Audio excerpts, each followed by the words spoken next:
Let me tell you about taxi cab number.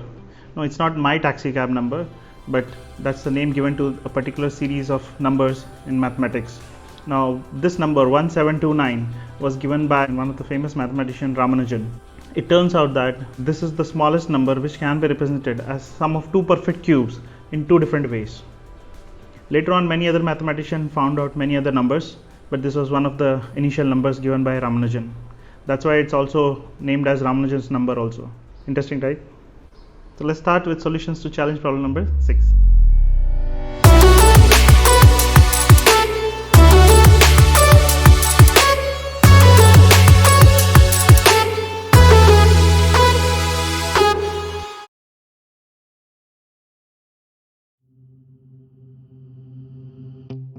Let's start with question number 1.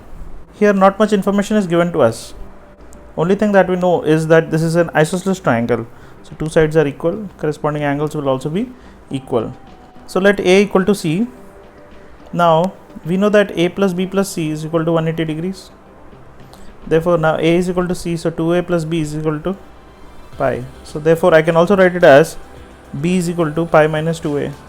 Now tan A plus tan B plus tan C is equal to 300. So when we substitute A is equal to C, we will get 2 tan A plus tan B is equal to 300. Let's replace B by pi minus 2A. So we can apply the formula for tan 2A and write like this. Let tan A be equal to x. So we will get 2x common, 1 minus 1 upon 1 minus x square. This is equal to 300. Cancelling 2 on both sides, we will get x. 1 minus x square minus 1 upon 1 minus x square is equal to 150. This one will also get cancelled out. So minus x cube equal to 150, 1 minus x square. We can rearrange it and write it as, so we'll get a cubic equation whose root is tan A. Now let's discuss the roots of this particular equation. I want to plot the graph of this. So let's first differentiate it and see. So we'll get this. F dash x is equal to 0 at x equal to 0 or 100. Therefore, something is happening at 0 or 100. Either there will be a maxima or minima. We will get to know from double differentiation. So f double dash 0 is negative. This implies that we will have maxima at x equal to 0. And f double dash 100, 6 into 100 minus 300, which is positive. This implies minima. Now what will be the value? F0 will be 0 minus this, so 150, and f of 100 will be equal to 100 cube minus 150 into 100 square plus 150. Clearly this quantity is greater than this quantity, so we will get some negative value. Now using all this information, let's plot the graph of this function. It will look something like this. Let's call the roots as alpha, beta and gamma. So these are the three values of tan A. Let tan A be equal to alpha. Now from the graph we know that alpha is negative. That means A is obtuse, but A is equal to C. But this is not possible because in an isosceles triangle, two angles cannot be obtuse. Then let tan A be equal to beta. Beta is positive. That means A is acute. This is possible. Similarly, tan A is equal to gamma, and gamma is also positive. Therefore, A is again acute. This is also possible. Since we are getting two values of angle A, which is also equal to angle C, therefore two such triangles are possible. So correct answer is 2.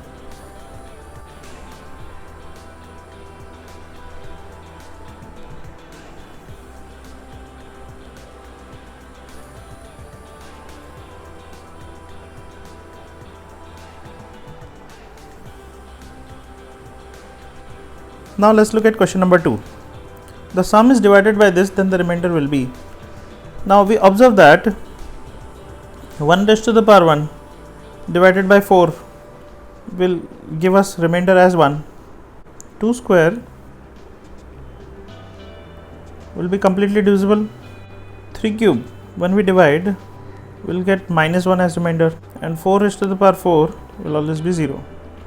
So even terms are always divisible by 4, implies remainder is 0.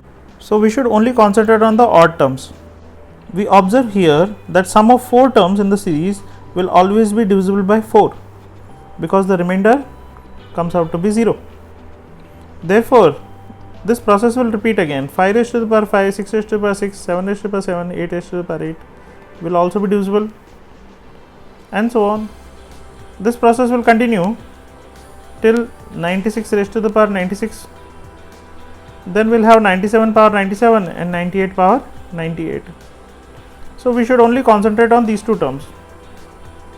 Here this is always divisible by 4, so only we need to look for this term, and this will follow the pattern of 1 raised to the power 1, 5 raised to the power 5 and so on. So therefore the remainder will be 1. So therefore final answer is 1.